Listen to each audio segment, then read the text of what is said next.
Hola, it's another day here in Barcelona.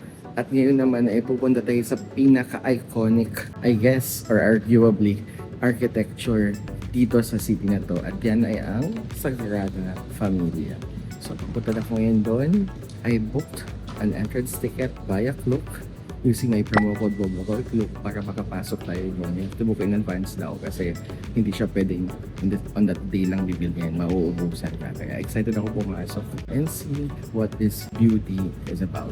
Waiting for the train now to Sagrada Familia.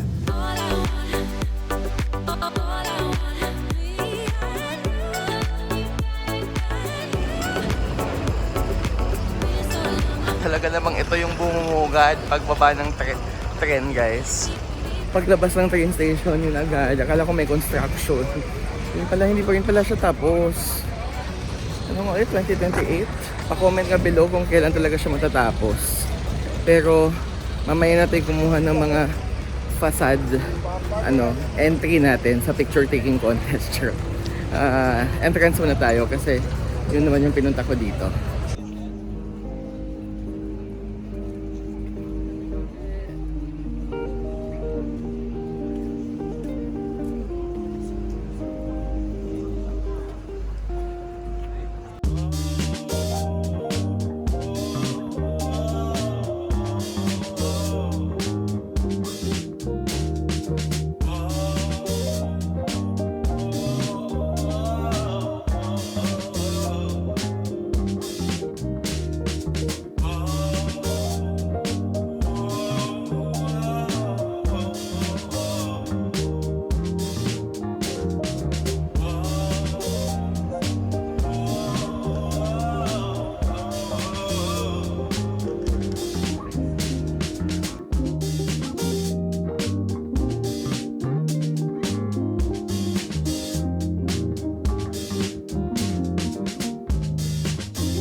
Actually guys, before nag-start yung tour, dinownload namin yung Sagrada Familia app.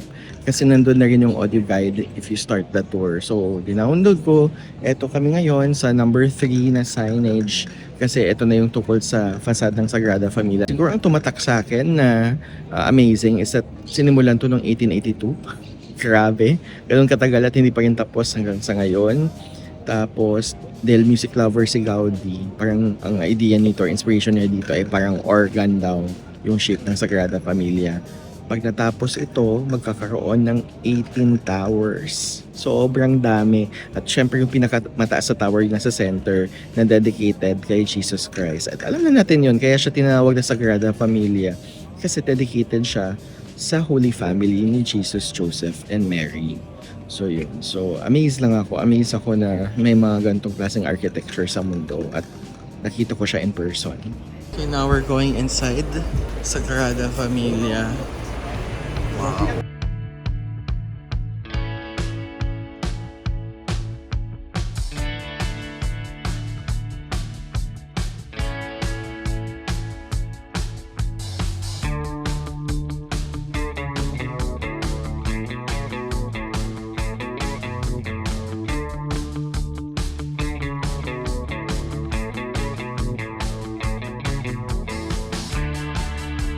So, andito na ako sa loob.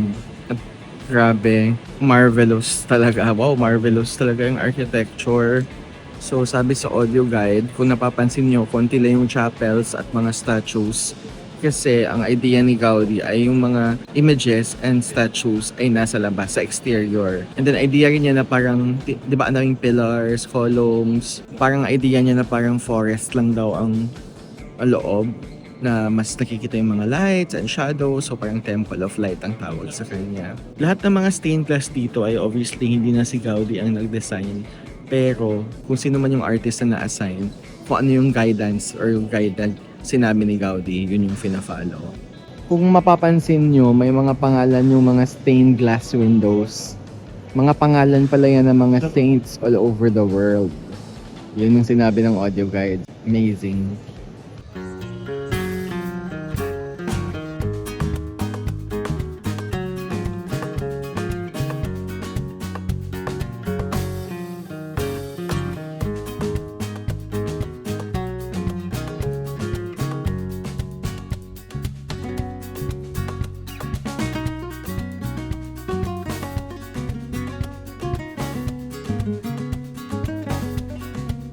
So, kakalabas lang natin ng Sagrada Familia. Ngayon naman, pumunta ako sa Plaza de Gaudi kasi nandito yung iconic view ng Sagrada Familia na I'm sure nakita na natin sa pelikulang Barcelona. Dito yun eh. Pakita ko sa inyo.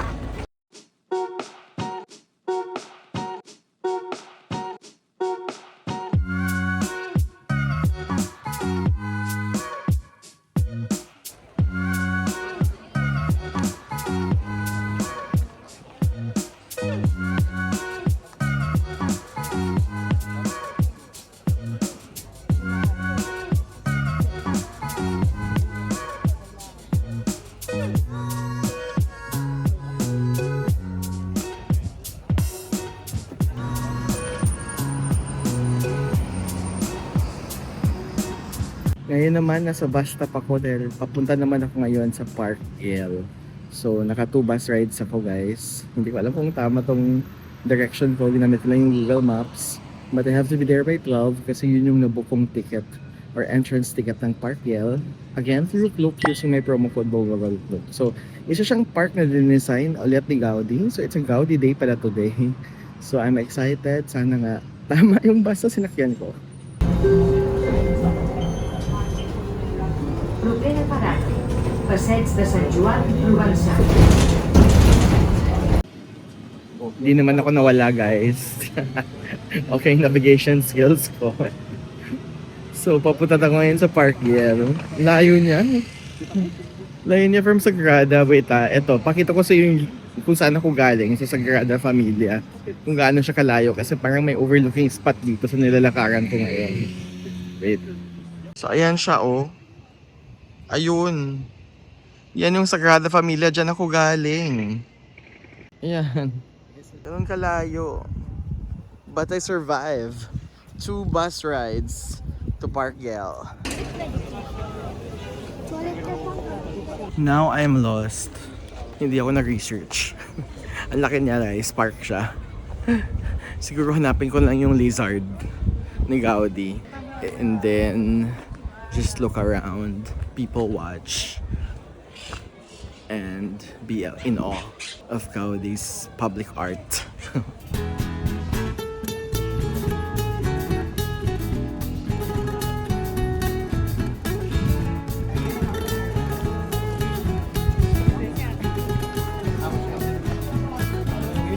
Oh, wow.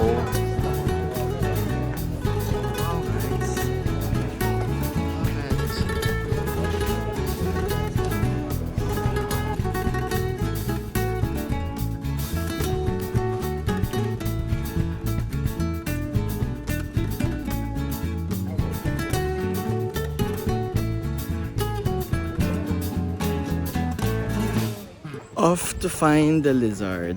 The lizard of Gaudi. Yun talaga. Kasi lagi ko nakikita yung lizard na yan. Na symbolism ng art ni Gaudi. Eh nandito pala yan sa parking to. Kaya hahanapin ko siya. Magpapapicture tayo. Pwede rin pala mag-date dito. Tingnan nyo.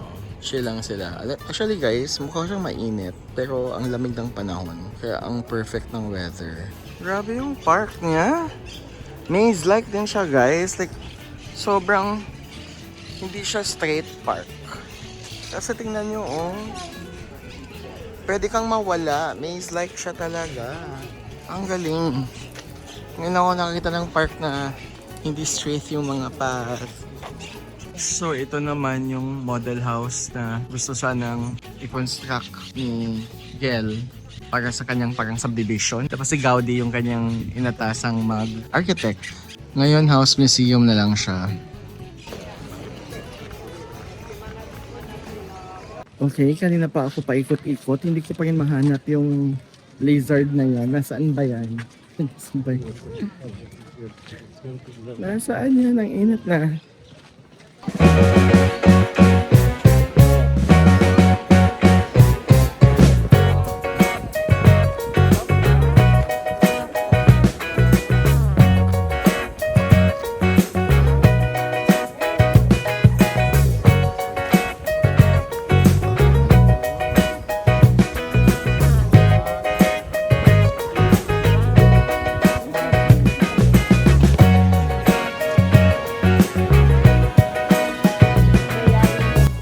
guys, wala kasi akong guide kaya hindi ko alam kung itong mga pinupuntahan ko, pero sobrang aesthetic niya. Perfect for Instagram.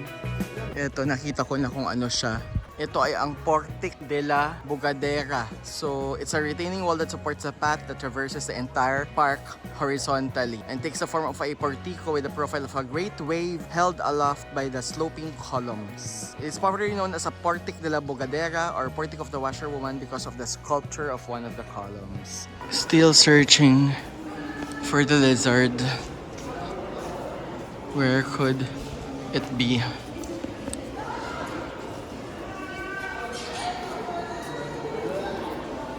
Oh my God, I found the lizard! Guys, eto pala siya! Wait lang kasi mahuhulog ako. Ayan siya!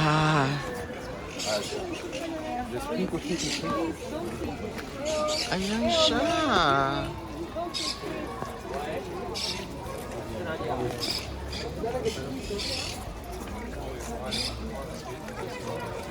So, nag-google nga ako at hindi siya lizard. Ang tawag sa kanya ay Eldrac.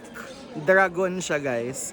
At simbolismo siya ng fire and resistance. And ang ginamit na style ni Gaudi sa paggawa nun ay yun na nga, mosaic tiles. Pero yun, kasi sobrang nagwa-wonder ako dito sa Barcelona. Lagi ko siya nakikita. Sabi ko, itong lizard na to.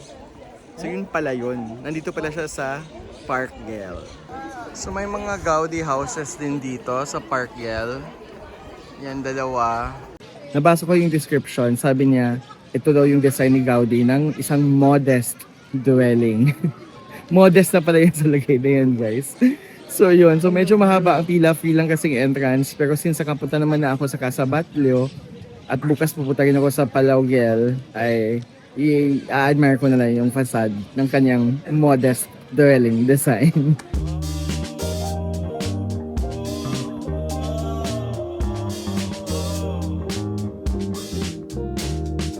So, di ba, may mga modest houses na design si Gaudi dito sa Park Güell. Ito ang tip ko sa inyo, guys. Yung kanina mahaba ang pila. Sa kabilang house, same design. Ano kasi siya, shop. But actually, same pa rin naman yung interior. It's still designed by Gaudi at walang pila. Kaya dito ako sa shop pumunta. At nakaakyat ako sa kanyang modest design dwelling na napaka hindi naman talaga modest. Mataas pa yung ceiling. In fairness, nag-enjoy ako sa Park Güell. Hindi ko in-expect, kahit hindi ko siya na-research. At kahit sinabi sa akin na sobrang wala siya sa center, kaya mahirap hagilapin. Pero sobrang nakaka-enjoy siya. I think kung hindi ka nagmamadali sa Barcelona, you can spend one day here. So you can also just chill and relax and appreciate nature and public art designed by Gaudi. For now, I'm hungry, kaya maghanap na tayo ng lunch.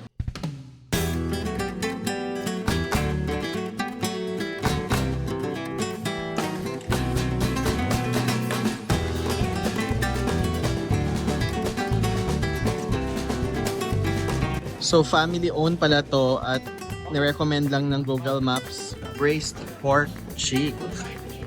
So ito, may menu del dia. 4.7 ratings, guys.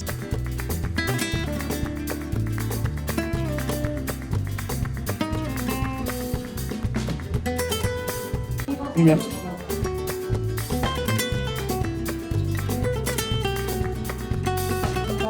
Sarap sana pag may rice.